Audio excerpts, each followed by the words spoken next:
الحمد لله رب العالمين والعاقبة للمتقين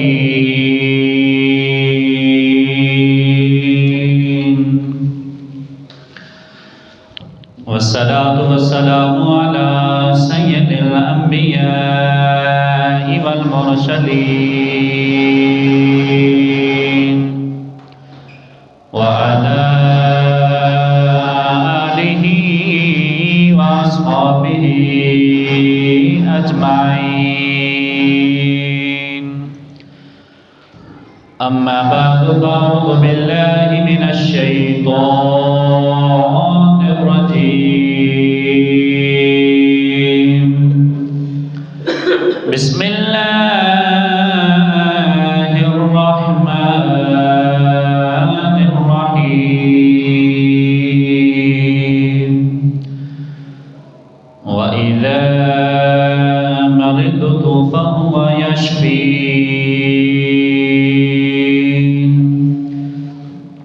صدق الله مولانا العظيم وصدق رسوله النبي الكريم الأمين.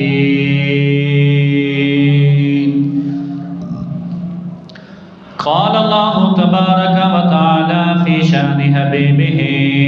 مخبرا وآمرا: إن الله وملائكته يصلون على النبي يا أيها الذين آمنوا صلوا عليه وسلموا تسليما.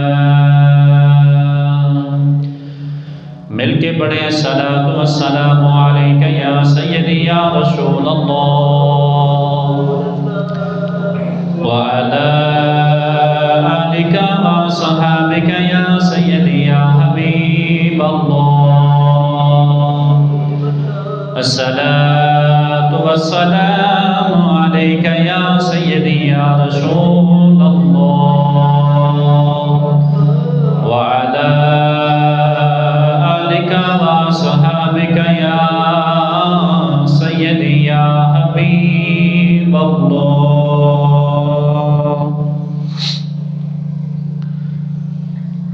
اللہ رب العزت کی حمد و ثنا کے بعد تاجدار انبیاء حبیب کبریا شافی روز جزا احمد مجتبی جناب سید محمد مصطفیٰ صلی اللہ تعالی علیہ وآلہ وسلم کی بارگاہ میں درود و سلام کا نذرانہ پیش کرنے کے بعد میرے نہایت ہی واجب احترام معزز دوستوں ساتھیوں السلام علیکم ورحمۃ اللہ وبرکاتہ. اللہ رب العزت کا شکر ہے کہ اللہ رب العزت نے ایک مرتبہ پھر جمعۃ المبارک کی باسعادت گھڑیوں سے نوازا ہے اور ہم سب کو ایک دفعہ پھر رل مل بیٹھنے کا موقع اللہ نے نصیب فرمایا. اللہ کی بارگاہ میں دعا ہے اللہ تعالیٰ اس جمعۃ المبارک کے صدقے سے اللہ تعالیٰ ہم سب کے گناہوں کو معاف فرمائے. اللہ رب العزت اپنے حبیب صلی اللہ تعالیٰ علیہ وآلہ وسلم کے صدقے سے اللہ پاک ہم سب کو اعمال حسنہ کی بھی توفیق عطا فرمائے. آج جس موضوع پہ لب کشائی کرنے کی کوشش کروں گا وہ ہے حضور صلی اللہ تعالیٰ علیہ وآلہ وسلم کا بیماروں کی عیادت کرنا. یعنی کوئی بیمار ہو جائے تو اس کی عیادت کرنا کیسا ہے. قرآن اور حدیث کی روشنی میں چند چیزیں آپ احباب کی کوشش گزار کروں گا. اللہ کی بارگاہ میں دعا ہے اللہ تعالیٰ حق سچ بیان کرنے کی توفیق عطا فرمائے. اللہ تعالیٰ اپنے محبوب علیہ الصلوۃ والسلام کے صدقے سے اللہ تعالیٰ تمام بیماروں کو شفا یاب فرمائے. اللہ تعالیٰ ہم سب کو صحت و تندرستی عطا فرمائے. اللہ تعالیٰ ہمیں کسی کا جو ہے محتاج نہ رکھے، صرف رب کے ہی ہم محتاج رہے. تو گرامی قدر حضرات، اللہ رب العزت نے ارشاد فرمایا وَإِذَا مَرِضْتُ فَهُوَ يَشْفِينِ. جب انسان بیمار ہوتا ہے تو اللہ ہی اسے شفا دیتا ہے. اللہ کے علاوہ کوئی بھی شفا نہیں سکتا، یہ شان اور قدرت میرے رب کی ہے، میرا اللہ ہی بیماروں کو شفا یاب فرماتا ہے۔ وَنُنَزِّلُ مِنَ الْقُرْآنِ مَا هُوَ شِفَاءٌ وَرَحْمَةٌ لِّلْمُؤْمِنِينَ۔ اللہ نے فرمایا کہ ہم نے قرآن کو مومنوں کے لیے جو ہے ایز اے شفا جو ہے نازل فرمایا، یعنی مومن اس سے جو ہے شفا حاصل کرتے ہیں، وہ شفا ظاہری بیماری کی ہو اور وہ شفا باطن کی ہو، اس سے جناب علی مسلمان جو ہے شفا جو ہے وہ حاصل کرتے ہیں۔ تو اللہ رب العزت نے ارشاد فرمایا کہ وَإِذَا مَرِضْتُ فَهُوَ يَشْفِينِ، فرمایا کہ جب انسان بیمار ہوتا ہے تو اس کو شفا بھی میرا اللہ ہی دیتا ہے۔ تو گرامی قدر حضرات، اللہ رب العزت نے ایک اور مقام پر ارشاد فرمایا مَا أَصَابَكَ مِنْ حَسَنَةٍ فَمِنَ اللَّهِ وَمَا أَصَابَكَ مِنْ سَيِّئَةٍ فَمِنْ نَفْسِكَ، فرمایا کہ انسان تجھے جو اچھائی پہنچتی ہے وہ تیرے رب کی طرف سے پہنچتی ہے، اور جو تمہیں برائی پہنچتی ہے فرمایا یہ تمہارے بد اعمالیوں کی وجہ سے تمہارے اوپر مصیبتیں جو ہیں وہ نازل ہوتی ہیں۔ اور برادران ملت، یہ دنیا ایک مسافر خانہ ہے، مومن دنیا کے لیے قید خانہ ہے، اور قید خانے کے اندر آپ جانتے ہیں انسان خوش نہیں رہ سکتا، اگائے بگائے کوئی نہ کوئی مشکلات اس کے سامنے آتی رہتی ہیں اور وہ اس کو جو ہے اس کا سامنا کرتا ہے۔ یہ دنیا تکلیفوں کا گھر ہے، پریشانیوں کا گھر ہے، اس جہاں میں راہ چلتے انسان کو پریشانیوں کا سامنا کرنا پڑتا ہے۔ صحیح سلامت بندہ جا رہا ہوتا ہے، اچانک انسان کے اوپر کوئی ایسی مصیبت، کوئی پریشانی آ جاتی ہے جس کی وجہ سے انسان غم زدہ اور پریشان ہوتا ہے، اور حضور کے غلام کو کوئی تکلیف بھی پہنچتی ہے تو اللہ تعالیٰ اس تکلیف کے سبب جو ہے اس کے گناہوں کا کفارہ بنا دیتا ہے۔ یعنی کوئی مصیبت پہنچی ہے تو اللہ تعالیٰ نے اس مصیبت کی وجہ سے، اس تکلیف کی وجہ سے جس انسان پر آئی ہے، اللہ تعالیٰ اس کے سابقہ گناہوں کو معاف فرما دیتا ہے۔ حضرت ابو ہریرہ رضی اللہ تعالیٰ عنہ آپ سے روایت ہے، رسول اللہ صلی اللہ تعالیٰ علیہ وآلہ وسلم نے ارشاد فرمایا، بعض مومن مرد یا بعض مومن عورتیں جن پر مصیبت، آفات و بلیات اور مصائب آتے رہتے ہیں، کبھی اس کی جان پر آ جاتی ہے مصیبت، کبھی اولاد پر، کبھی مال پر، کبھی کاروبار پر، کسی نہ کسی طریقے سے ان کو مصیبتیں جو ہیں وہ پہنچتی رہتی ہیں۔ تو حضور صلی اللہ تعالیٰ علیہ وآلہ وسلم نے فرمایا اللہ تعالیٰ ان کے گناہوں کو معاف کرتا رہتا ہے، یہاں تک کہ وہ مرنے کے بعد اللہ تعالیٰ کے ساتھ اس حال میں ملتا ہے، اس پر ایک گناہ بھی نہیں ہوتا، بلکہ اللہ تعالیٰ نے سارے اس کے گناہوں کو معاف کر دیا ہوتا ہے۔ حدیث پاک میں آتا ہے کہ انسان کو اگر کوئی تھوڑی بھر بھی جوتی کا تسمہ بھی ٹوٹ جائے، اس پر بھی اللہ تعالیٰ انسان کو اجر عطا فرماتا ہے، کیونکہ انسان سے اللہ رب العزت بے حد محبت فرماتا ہے، کیونکہ اللہ خالق ہے، انسان اس کے مخلوقات میں سے ہے، اللہ تعالیٰ اپنے بندوں سے بڑی محبت فرماتا ہے۔ اور کافر کے لیے بیماری جو ہے یہ اللہ کی طرف سے ناراضگی ہوتی ہے، اور مومن کے لیے بیماری، مشکلات، مصیبت یہ جو ہے اللہ تعالیٰ کی طرف سے آزمائش بھی ہوتی ہیں، اور اللہ تعالیٰ کی طرف سے سمجھے تو رحمت بھی ہوتی ہے۔ بظاہر انسان چھوٹی موٹی پریشانی میں، بظاہر انسان چھوٹے موٹے جناب علی معاملات سے گزر کے یہ جناب علی سفر طے کرتا ہے، اس کے اوپر آزمائش، مصیبتیں، پریشانیاں آتی رہتی ہیں، ایک جاتی ہے دوسری آ جاتی ہے، لیکن یہ گھر دنیا کا جو ہے یہ متاع دنیا قلیل کی حیثیت سے ہے کہ دنیا ایک قلیل ہے، تو جناب علی اس نے ختم ہو جانا ہے، اور آخری جو گھر ہے وہ جنت ہے، جو دنیا میں رہ کر مصیبتوں پہ جو ہے وہ صبر کرتا ہے، اللہ رب العزت اسے جنت میں داخل فرمائے گا۔ اور حضور نے دنیا اور آخرت کی مثال دیتے ہوئے یہ ارشاد فرمایا کہ دنیا کتنی ہے اور آخرت کتنی ہے۔ توجہ سے سماعت فرمائیں، حدیث پاک ہے جس کے لیے ہم دنیا میں آج اس قدر مگن ہیں اور دنیا کی محبت میں حق حلال کی تمییز جو ہے وہ ختم ہوتی چلی جا رہی ہے۔ ہماری کوشش ہوتی ہے کہ ہمارے پاس مال وسیع تعداد میں آتا چلا جائے، چاہے حرام کا ہو یا حلال کا ہو، یہ چیزیں ہمارے اندر سے ختم ہوتی چلی جا رہی۔ تو نبی پاک صلی اللہ تعالیٰ علیہ وآلہ وسلم نے مثال دے کر فرمایا کہ دنیا اور آخرت کی مثال ایسی ہے، فرمایا سمندر بہہ رہا ہو پانی میں، ٹھاٹھے مار رہا ہو، کوئی شخص سمندر کے اندر صرف انگلی اتنی جو ہے وہ ڈبو دے اور جو پانی صرف اس انگلی کے ساتھ لگ جائے، یعنی جس سے انگلی تر ہو جائے، حضور فرماتے ہیں یہ دنیا ہے، باقی جتنا سمندر بچ گیا وہ آخرت ہے۔ تو آپ بتائیں اس انگلی کے ساتھ کتنا پانی مش ہوگا؟ میرا خیال ہے کہ قطرہ بھی اس کے ساتھ کھڑا نہیں ہوتا، لیکن جو ہے وہ انگلی کو تر کرتا ہے، لیکن باقی جتنا سارا سمندر بچ چکا ہوتا ہے، حضور فرماتے ہیں یہ سب اس کے لیے آخرت ہی ہے۔ تو گرامی قدر حضرات، اللہ نے قرآن میں فرمایا ربنا آتنا فی الدنیا حسنۃ وفی الآخرۃ حسنۃ وقنا عذاب النار۔ رب سے جو ہے وہ دنیا بھی خوبصورت مانگو اور رب سے آخرت بھی جو ہے وہ بھی سونی مانگو کہ یا اللہ دنیا میں جتنی دیر تو نے زندہ رکھنا ہے، مجھے شریعت کی جو حدیں ہیں ان کو پامال نہ کرنے دینا اور مجھے محمد مصطفیٰ کی غلامی اور اطاعت میں زندگی گزارنے کی توفیق دینا، اور یا اللہ جب آخرت ہو تو اپنے مصطفیٰ صلی اللہ تعالیٰ علیہ وآلہ وسلم کے صدقے سے یا اللہ میری آخرت میں جو ہے بخشش فرمانا۔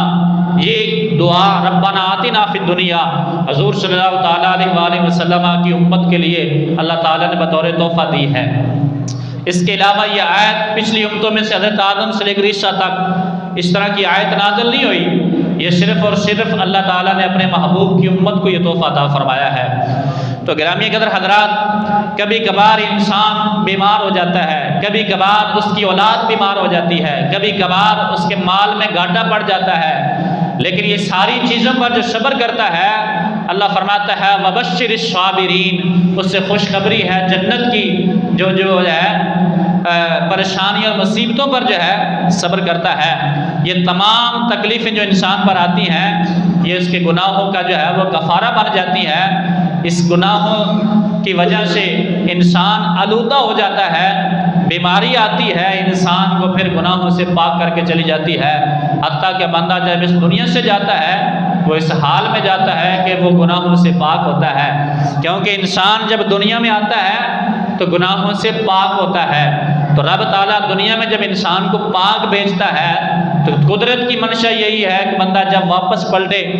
تو گناہوں سے پاک ہو۔ تو جناب علی اللہ تعالیٰ کی یہ رحمت بہانے تلاش کرتی ہے کسی نہ کسی طریقے سے کسی بندے کے گناہ معاف ہو جائیں، کسی کی بخشش ہو جائے، کیونکہ جس نے پڑھا ہے نا لا الہ الا اللہ محمد الرسول اللہ، اللہ تعالیٰ کو اس بندے کے ساتھ بڑی محبت ہے، کیونکہ اس نے رب کو مان لیا اور محمد مصطفیٰ کو مان لیا۔ تو پھر جناب علی فرمایا کہ صبر کرنے سے انسان بڑی منزلیں طے کر جاتا ہے، اور پھر جناب علی فرمایا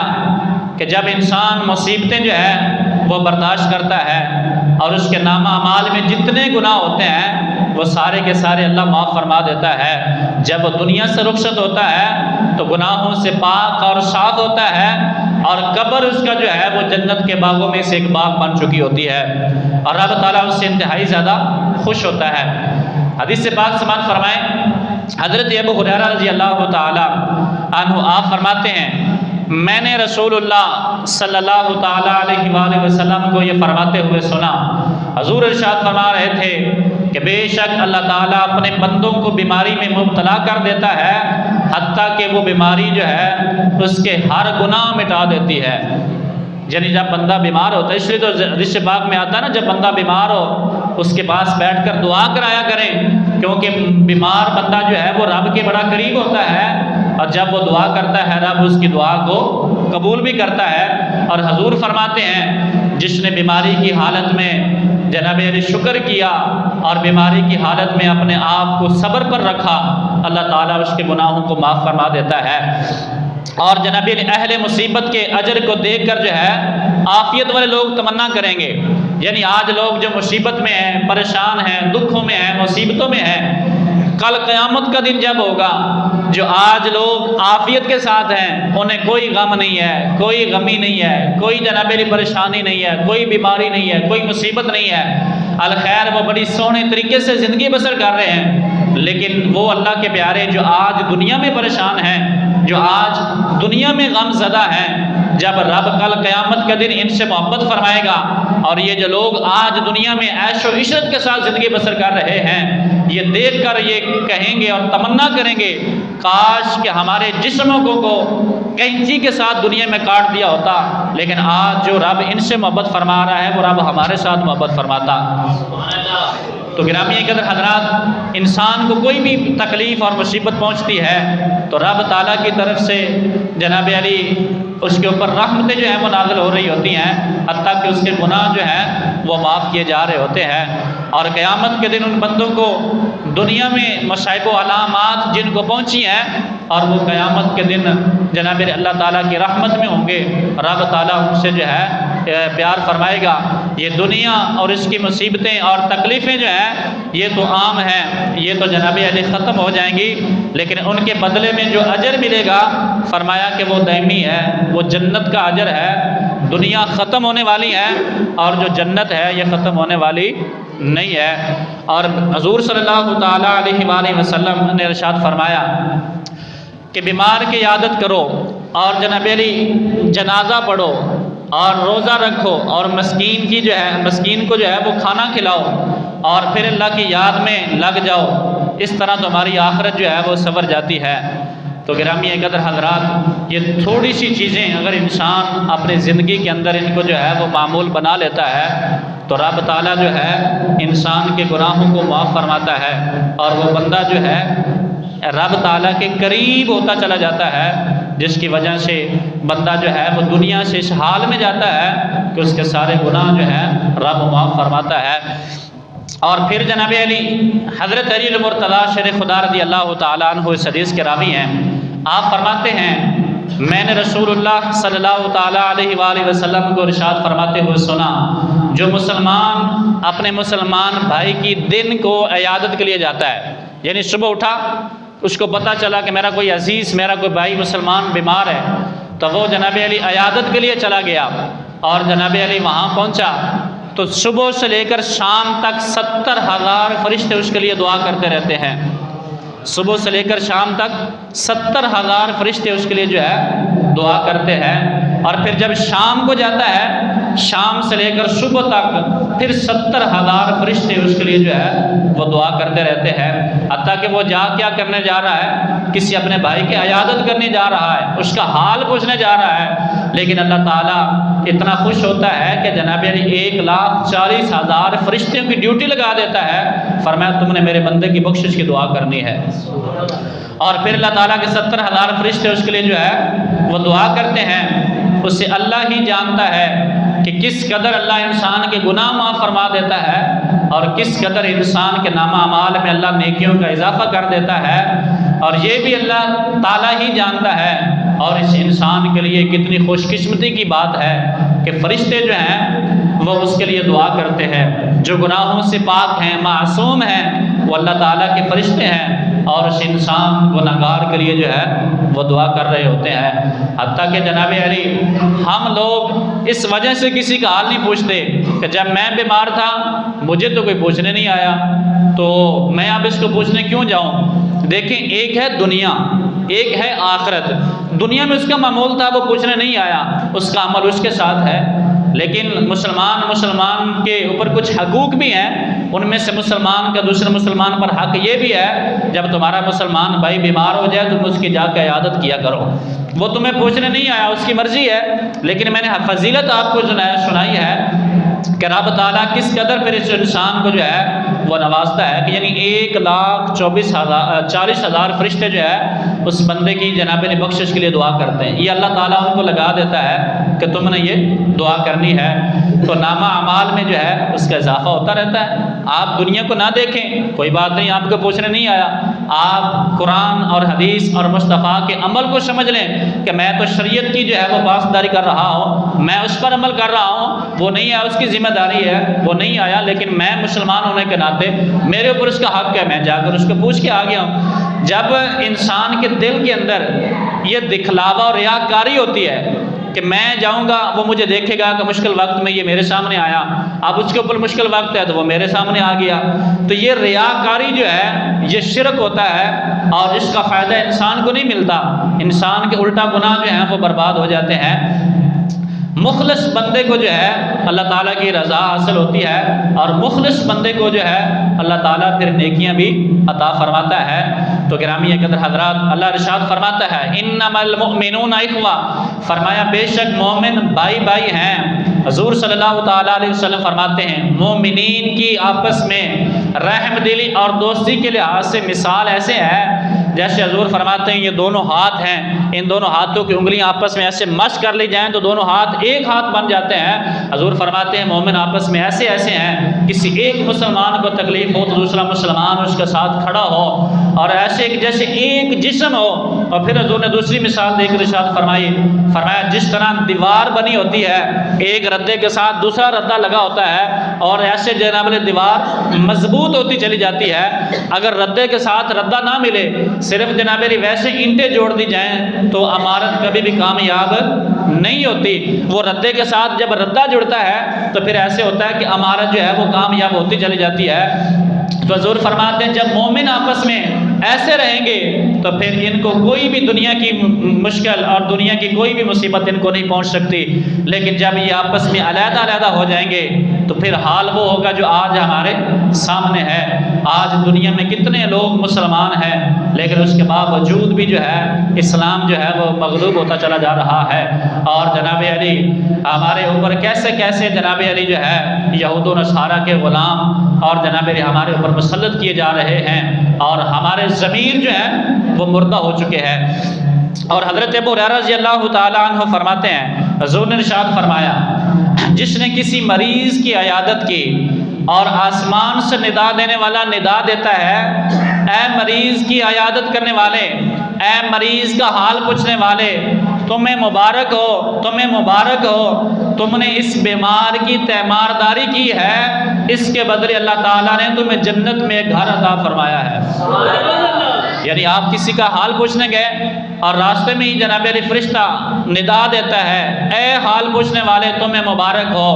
تمہیں مبارک ہو، تم نے اس بندے کا حال پوچھ کے جو ہے اپنے لیے جنت میں رب سے ایک گھر جو ہے وہ لے لیا ہے۔ تو مجھے یہ بتائیں کہ صرف اتنا کام کرنے سے مخلصانہ طور پر اگر کسی کا حال پوچھتے ہیں تو جنت میں گھر مل جائے تو یہ پھر سودا کو مہنگا تو نہیں، بڑا سستا ہے۔ اور وہ جنت جس کے لیے ہر فرقہ ہر انسان یہ جناب علی چاہت میں ہے کہ جنت ہمیں مل جائے، یہ رب تعالیٰ جانتا ہے یہ کس کو عطا فرمائے گا۔ شرط یہ ہے ان الذین آمنوا وعملوا الصالحات کہ جو جنت میں جانا چاہتا ہے پہلی شرط یہ ہے کہ وہ ایمان والا ہو، اور دوسری شرط یہ ہے کہ وہ نیک اعمال کرنے والا ہو۔ تو گرامی قدر حضرات یہ تھوڑے سے چھوٹے چھوٹے اعمال کر کے انسان اپنی زندگی اور آخرت جو ہے وہ سنوار لیتا ہے۔ اور حضرت ابو ہریرہ رضی اللہ تعالیٰ عنہ آپ فرماتے ہیں حضور نے ارشاد فرمایا آج تم میں سے کوئی ہے جس نے کسی مریض کی عیادت کی ہے؟ کوئی نہ بولا۔ حضرت ابو بکر کھڑے ہو گئے، عرض کی یا رسول اللہ میں نے ایک بھائی کی عیادت کی ہے۔ پھر حضور فرمانے لگے آج تم میں سے کوئی ایسا ہے جس نے کسی مسکین کو کھانا کھلایا ہے؟ کوئی نہ بولا۔ حضرت ابو بکر اٹھ کے کھڑے ہو گئے، یا رسول اللہ میں نے ایک مسکین کو کھانا کھلایا ہے۔ پھر حضور فرماتے ہیں ہے تم میں سے کوئی ایسا جس نے آج روزہ رکھا ہے؟ کوئی نہ بولا۔ تو حضرت ابو بکر اٹھ کے کھڑے ہو گئے، یا رسول اللہ آج میں نے روزہ رکھا ہے۔ پھر حضور صلی اللہ تعالیٰ علیہ وآلہ وسلم فرماتے ہیں ہے تم میں سے کوئی ایسا جس نے آج جناب علی جو ہے وہ کسی مسکین کو کھانا کھلایا ہو؟ عرض کیجیے میں نے کھلایا۔ پھر حضور فرمانے لگے تم میں سے کوئی ایسا ہے جس نے آج کسی مسلمان بھائی کی نماز جنازہ پڑھی ہو؟ تو آپ عرض کرتے ہیں یا رسول اللہ میں نے نماز جنازہ پڑھی ہے۔ تو حضور فرمانے لگے جس کے اندر ایک دن میں یہ 4-5 چیزیں جمع ہو جائیں اللہ تعالیٰ اس کو جنت میں داخل فرمائے گا۔ ایک دن میں یہ 4 چیزیں جمع ہو جائیں، مسکین کو کھانا کھلانا اور جناب علی نماز جنازہ پڑھنا اور پھر جو ہے بیمار کی عیادت کرنا، تو فرمایا جس کے اندر یہ چیزیں جمع ہو جائیں تو رب العالمین اس بندے کو جو ہے وہ جنت میں داخل فرمائے گا۔ اس حدیث میں جو ہے وہ خصائص بیان ہوئے، روزہ رکھنا، مسکین کو کھانا کھلانا، جنازے میں شرکت کرنا، مریض کی عیادت کرنا، یہ کوئی بڑے کام نہیں ہے۔ یہ ویسے بھی ہم چوکوں میں بیٹھ کر کتنا وقت گزار دیتے ہیں، اگر یہی وقت جو ہے مخلص نیت کے ساتھ نیک اعمال کے بھی گزارا جائے اور یہ چھوٹا سا عمل جو ہے تمہاری اور میری بخشش کا سبب بن جاتا ہے۔ تو حضرت ابو ہریرہ رضی اللہ تعالیٰ عنہ حدیث پاک بیان کرتے ہیں، یہ حدیث پاک بڑی اہم ہے، آپ کو اپنے ذہن میں رکھنی چاہیے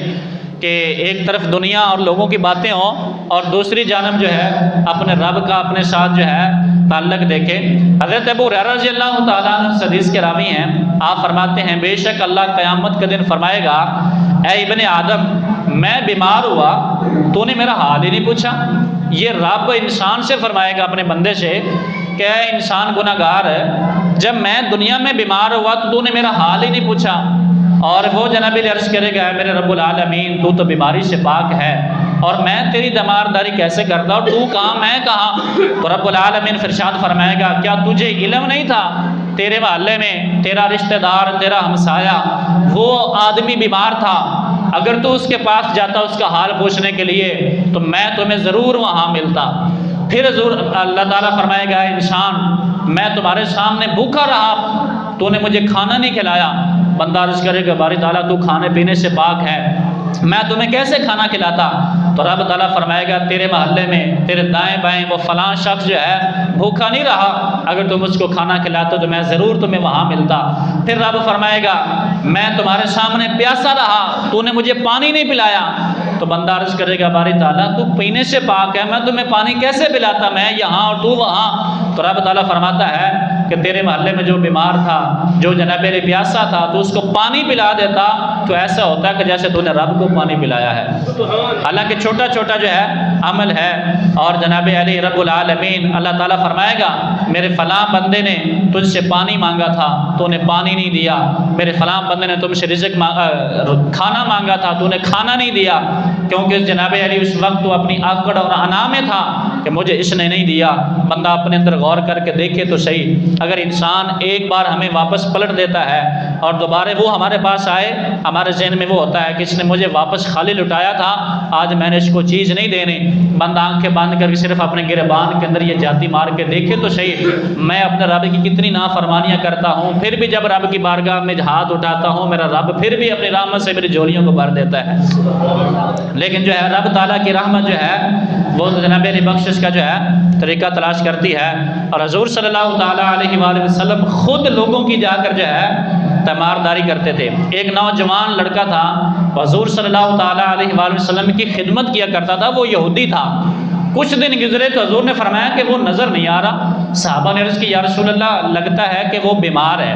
اور نبی پاک صلی اللہ تعالیٰ علیہ وسلم نے فرمایا چلو اس کا حال چل پوچھتے ہیں، اور جب وہاں گئے تو اس کی سانسیں آخری چل رہی تھی اور نبی پاک نے فرمایا کہ تم میرا کلمہ پڑھ لو۔ اس نے اپنے باپ کی طرف دیکھا تو اس کے باپ نے کہا کہ ابو القاسم کی جو ہے آپ بات مان لیں جو حضور فرما رہے ہیں۔ تو جب حضور نے فرمایا نا آپ میرا کلمہ پڑھ لیں، اس نے حضور کا جب کلمہ پڑھا تو گرامی قدر حضرات رب العالمین کی بارگاہ میں حضور نے دعا کی یا اللہ تیرا شکر ہے تیری وجہ میری وجہ سے تو نے اس نوجوان کو آگ سے جو ہے محفوظ کر لیا ہے۔ تو گرامی قدر حضرات تو کتنے خوش قسمت ہیں جن کی تیمارداری کرنے کے لیے جو ہے وہ حضور جایا کرتے تھے، اور یہ نہ سوچنا کہ وہ لوگ اس وقت زندہ تھے تب حضور ان کے پاس جاتے تھے۔ آج بھی اگر حضور سے محبت کرنے والا ہو بیمار ہو جائے تو خواب میں حضور آج بھی آ کر اس کا حال بھی پوچھتے ہیں، اسے شفا یاب کی خوشخبری بھی سناتے ہیں۔ لیکن بات یہ ہے کہ ہمارا کبھی دھیان ہی مصطفیٰ کی طرف نہیں گیا، کبھی ہم نے جو ہے اس طرف سوچا ہی نہیں ہے، لیکن جو صرف اور صرف اپنی آس مدینے والے سے لگا کے بیٹھ جاتے ہیں پھر حضور اپنے غلاموں کو کبھی اکیلے نہیں چھوڑتے، اور حضور صلی اللہ تعالیٰ علیہ وآلہ وسلم ہر حال میں جو ہے اپنے غلاموں کا حال جو ہے وہ جانتے ہیں۔ تو حضور صلی اللہ تعالیٰ علیہ وآلہ وسلم کی تیمارداری کرنے کی برکت سے حضور کے جانے سے وہ جو ہے وہ کلمہ پڑھ کے مسلمان ہو گیا اور وہ آگ سے جو ہے وہ بچ گیا۔ تو گرامی قدر حضرات حضور صلی اللہ تعالیٰ علیہ وآلہ وسلم جو ہے خواب کے اندر بھی تیمارداری کرتے ہیں۔ میں نے عرض کیا تو یہ آپ کو بتا دیتا ہوں وہ کیسے، کسی کے ذہن میں یہ نہ آئے کہ وہ کیسے ہو سکتا ہے۔ حضرت عبد الرحیم رحمۃ اللہ علیہ آپ بیمار ہو گئے تو آپ کے بیٹے شاہ ولی اللہ رحمۃ اللہ علیہ محدث دہلوی آپ فرماتے ہیں کہ میرے والد ایک مرتبہ بیمار ہو گئے، اس بیماری میں جو ہے بیماری لمبی ہو گئی، یوں لگتا تھا کہ جیسے بس زندگی کا لمحہ ختم ہو چکا ہے، اب تمہارا تندرست ہونے کا کوئی بھی جو ہے حل باقی نہیں بچا۔ اور آپ فرماتے ہیں مجھے تھوڑی سی نیند کا جھٹکا آیا اور غنودگی طاری ہوئی تو حضرت شاہ عبد العزیز فرماتے ہیں، آپ فرماتے ہیں ظاہر ہوئے اور کہتے ہیں بیٹا مجھے یوں لگتا ہے جیسے محمد عربی تمہارا حال پوچھنے آ رہے ہیں، اور یہ اپنے بیٹے کو فرما رہے ہیں، اور ساتھ میں کہتے ہیں کہ جس طرف یہ تمہارے پاؤں ہے نا پیماندی ہے، لگتا ہے اس جانب سے حضور آ رہے ہیں، تو ایسا کریں کہ اس کا رخ جو ہے وہ تبدیل کر دیں۔ تو آپ فرماتے ہیں میں بول تو نہ سکا لیکن اشارے سے میں نے کہا کہ یہ میری چارپائی کا رخ جو ہے وہ تبدیل کر دے، اور حضور صلی اللہ تعالیٰ علیہ وآلہ وسلم قریب آ کے بیٹھ گئے اور آگے فرماتے ہیں کیف حالک یا بنیا، اے میرے بیٹے سنا تمہارا کیا حال ہے، اے میرے بیٹے سنا تمہارا کیا حال ہے۔ اور عرض کرتے ہیں یا رسول اللہ صلی اللہ تعالیٰ علیہ وآلہ وسلم، جب حضور نے فرمایا تمہارا کیا حال ہے، اتنے حضور کے جب الفاظ سنے نا تو آپ فرماتے ہیں میرے اوپر جو ہے وہ وجد طاری ہو گیا، اور جناب علی میں اچانک جو ہے اپنے آپ سے باہر ہو گیا، مجھے محسوس کچھ ہو رہا کہ پتہ نہیں میں کیا کر رہا ہوں۔ اور حضور صلی اللہ تعالیٰ علیہ وآلہ وسلم اس کے پاس آئے اور آ کر حضور نے نا ان کو اپنی گود میں لے لیا۔ جب گود میں لیا تو حضور صلی اللہ تعالیٰ علیہ وآلہ وسلم کی ریش مبارک یعنی داڑھی کے بال جو ہیں یہ جناب علی شاہ عبد الرحیم جو ہے ان کے چہرے پر لگ رہے تھے، اور آپ جناب علی رو رہے تھے، اور جناب علی دل میں خیال کرتے ہیں کہ یہ حضور کے جو بال ہیں نا اگر یہ مجھے مل جائیں تو بڑی خوش کسی قسمتی ہوگی میری۔ تو جناب علی حضور فرمانے لگے اب شاہ عبد الرحیم یہ تمہیں میں بال دے کے جاؤں گا، لیکن جب آپ ٹھیک ہوئے تندرست ہوئے دیکھا وہ بال نہیں ہیں، وہ بال کہاں ہیں؟ پھر کہتے ہیں میں نے حضور کی طرف متوجہ ہوا، عرض کی یا رسول اللہ وہ بال کہاں، حالانکہ حضور چلے گئے تھے۔ پھر حضور نے فرمایا کہ عبد الرحیم وہ بال میں تمہارے تکیے کے نیچے رکھ کر آیا ہوں، وہاں سے ان کو اٹھا لو۔ آپ فرماتے ہیں ان بالوں کی جو ہے برکت یہ تھی کہ جب میں نے ان کو دیکھتا تو وہ جناب علی دونوں ملے ہوئے تھے بال، جب میں مصطفیٰ کی ذات پہ درود و سلام پڑھتا وہ بال بھی اٹھ کے کھڑے ہو جایا کرتے تھے۔ اور ایک دفعہ مناظرہ ہو گیا، آپ فرماتے ہیں کچھ لوگوں نے کہا کہ بالوں کے اندر کون سی برکت آ گئی، کہتے ہیں میرا دل نہ کیا ان لوگوں کے جو ہے ان کی بےدبی کراؤں، لیکن مناظرہ اس قدر جو ہے لمبا ہو گیا، 3 شخص تھے، کہتے ہیں میں جناب علی گرمی کا وقت تھا ان 2 بالوں کو لے کے باہر سین میں نکلا، آپ فرماتے ہیں میں نے دیکھا اچانک آسمان پر جو ہے وہ بدلی آ گئی اور اس نے جناب علی ان بالوں پر سایہ کیا، ان میں سے نے ایک کے دیکھ کے جو ہے وہ توبہ کر لیا اور کلمہ پڑھ کے مسلمان ہو گیا، دوسرا کہنے لگا نہیں یہ جناب علی حادثاتی واقعہ ہوا ایسا نہیں ہے، دوسرے کو بھی ایسے کیا، پھر جناب علی آسمان سے بدلی کا ٹکڑا نمودار ہوا اور مصطفیٰ کے بال جہاں تھے اس پر سایہ کیا، حتیٰ کہ تیسرے نے بھی یہ دیکھ کر جو ہے وہ کلمہ پڑھ لیا اور لوگ آپ کی زیارت کرنے آیا کرتے تھے۔ ایک مرتبہ جس کمرے میں آپ نے جناب علی وہ رکھا ہوا تھا نا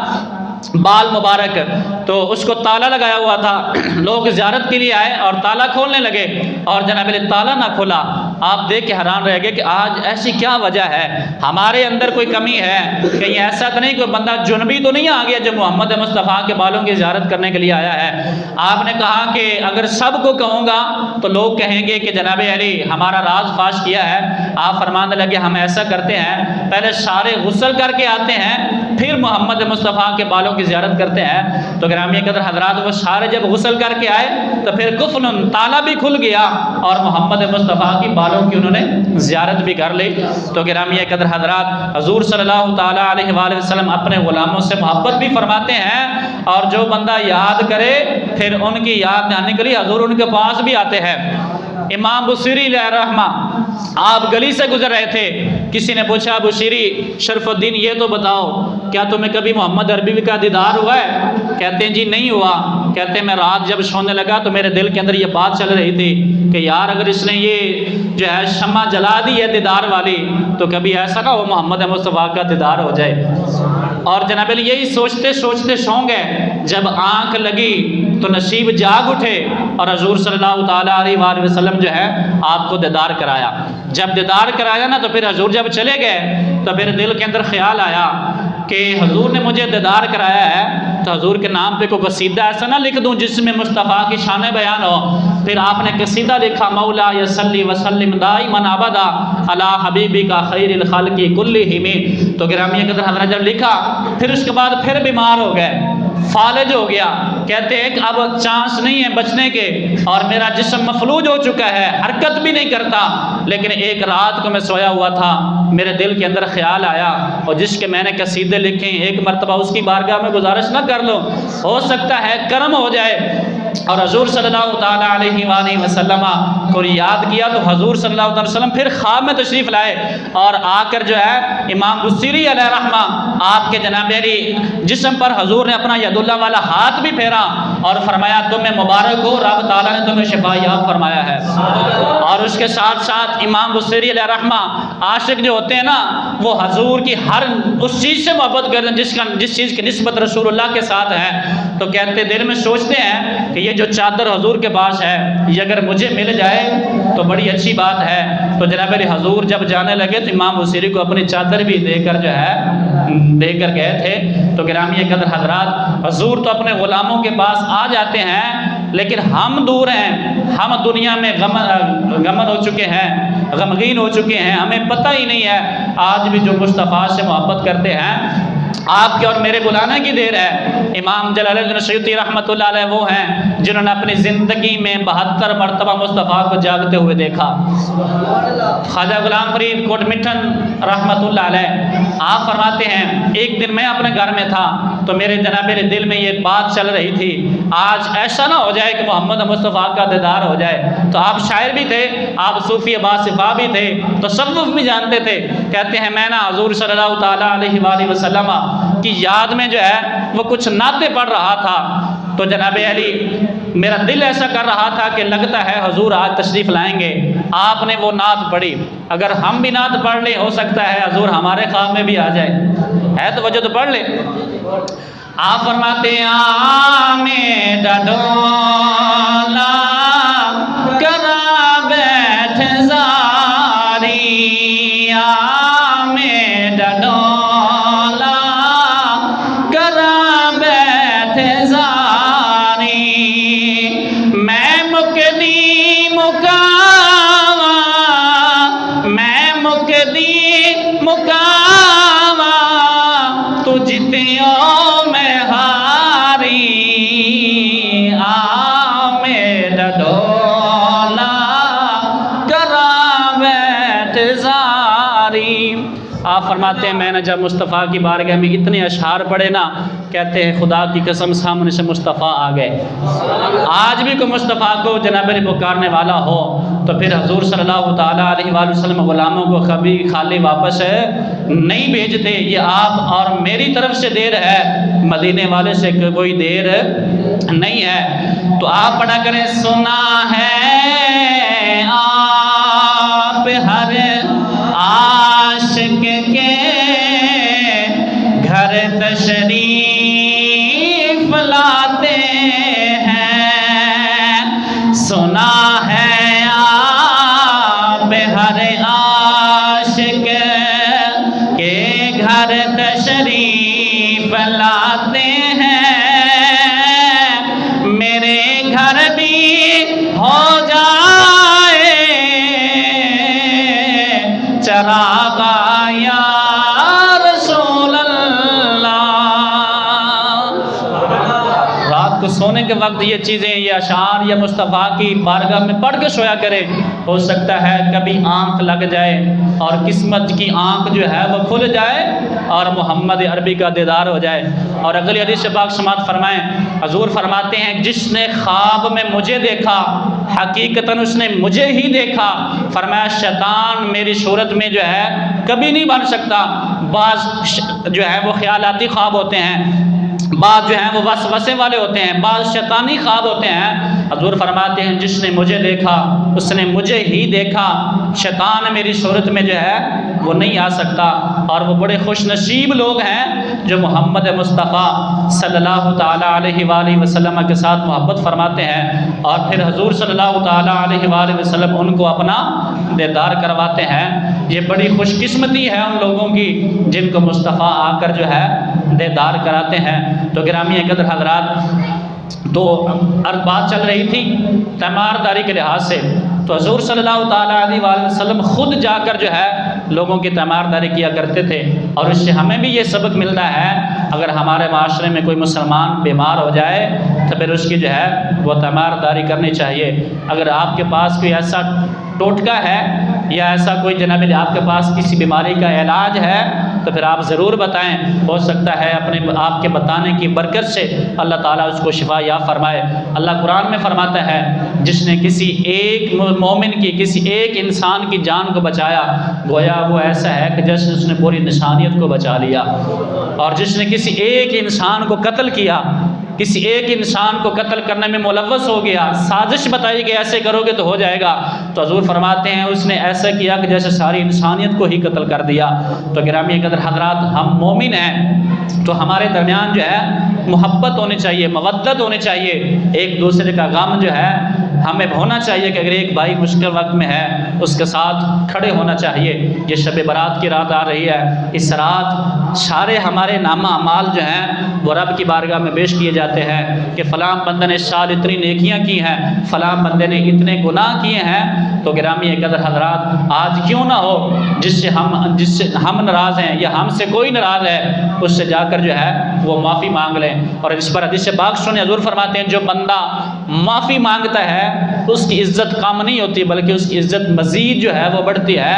معاف کرنے میں بھی عزت بڑھتی ہے۔ اور جو بندہ پہل معافی کی کرتا ہے، حضور صلی اللہ تعالیٰ علیہ وسلم فرماتے ہیں اس کی عزت مزید بلند ہوتی ہے۔ معاف کرنے والا یہ کہتا ہے دیکھو یار فلاں بندہ چل کے میرے پاس آ گیا، حالانکہ وہ اس کی خود جو ہے وہ تعریف کر رہا ہوتا ہے۔ تو یہ شب برات، اس میں سارے ہمارے نامہ اعمال جو ہیں وہ رب کی بارگاہ میں پیش ہونے ہیں، تو پھر کیوں نہ ہو رب کی بارگاہ سے معافی مانگ لی جائے۔ اگر کوئی ناراض ہے اس سے راضی کر لیا جائے، اگر والدین ناراض ہیں، اس میں جناب علی نا اس رات میں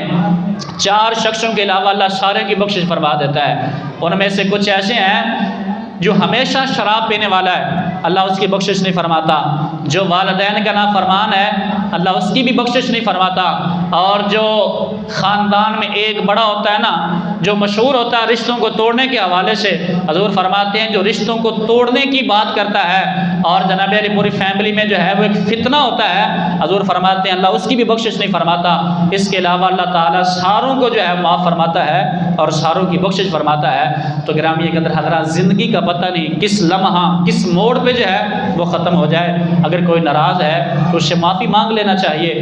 تو گرامی قدر حضرات، آج اگر اس نے معاف کر دیا تو کل رب کی بارگاہ میں جو عدالت لگنی ہے اس سے ہم جو ہے وہ بچ جائیں گے۔ اللہ رب العزت کی بارگاہ میں دعا ہے اللہ تعالی ہم سب کو حضور کے اسوہ حسنہ پر عمل کی توفیق عطا فرمائے۔ آمین ثم آمین۔